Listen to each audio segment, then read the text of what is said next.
In this video teaching, I'm going to show you how Christianity and Islam are religions of the West, while the East holds the hidden keys that were given by the patriarch Abraham. So stay tuned until the very end and learn hidden insights, not only those in the Torah, but those hidden aspects of Western religions as well. Learn how the Messiah is the center point of humanity, uniting East and West.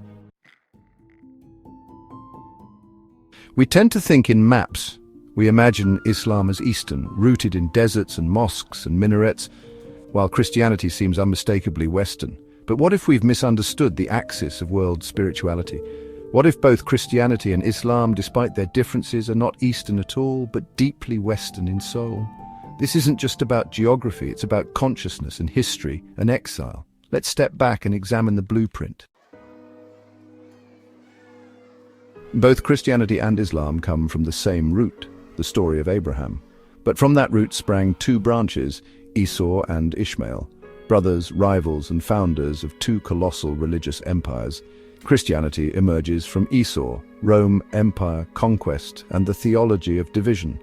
Islam emerges from Ishmael, Arabia, law, submission, and the hunger for divine justice. They are brothers in conflict, but not opposites. They are mirrors. Both speak in absolutes, both demand allegiance to external doctrine, and both built global empires and religions not through spirituality, but through might and military strength. This is what makes them Western. The Western mind is linear, dualistic, obsessed with law and judgment, good versus evil, believer versus infidel, saved versus damned. Whether it's the cross or the crescent, this is the mind of the West, harsh, proud, externalized. But what of the East?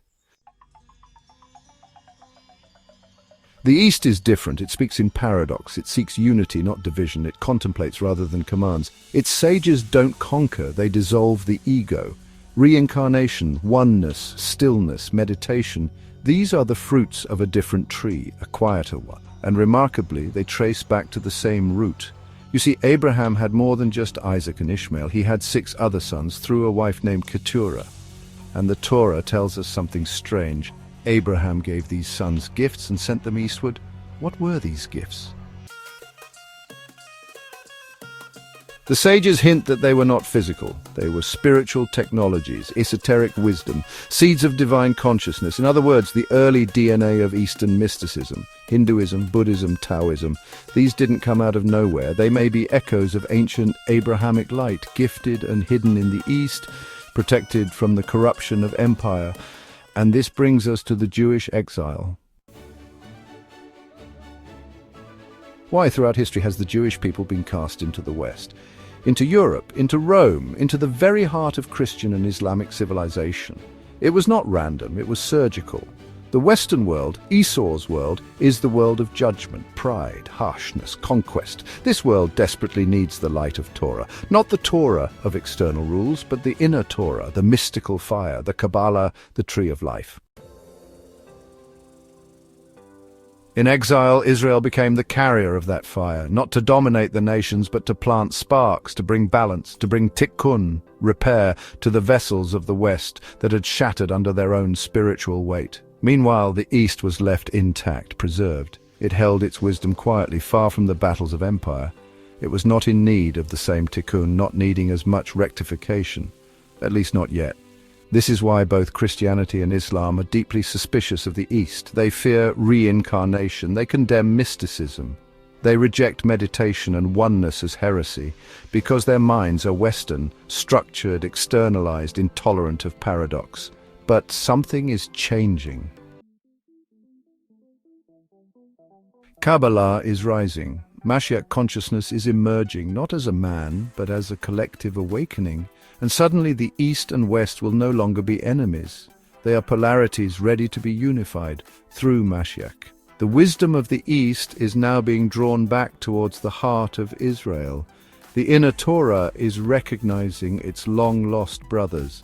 The sons of Keturah are coming home, and the exile, after all these generations, is beginning to make sense.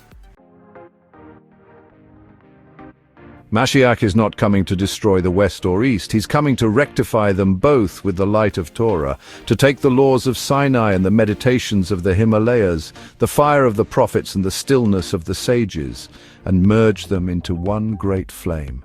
The East preserved the lamp, the West forged the world. Israel must now light the wick. So, remember, Christianity and Islam are not the East. They are the Western mind dressed in robes and rituals. And the redemption of that mind will come, not through conquest, but through the reunion of the scattered gifts of Abraham. This is not just history. This is prophecy unfolding before our very eyes today. For more information on this topic and how this is unfolding in the world, I have a detailed article on my blog.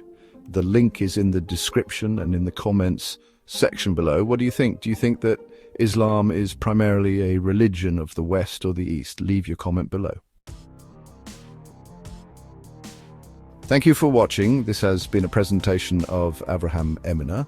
The views expressed here are mine alone and are not meant to be an authoritative representation of any one religious tradition.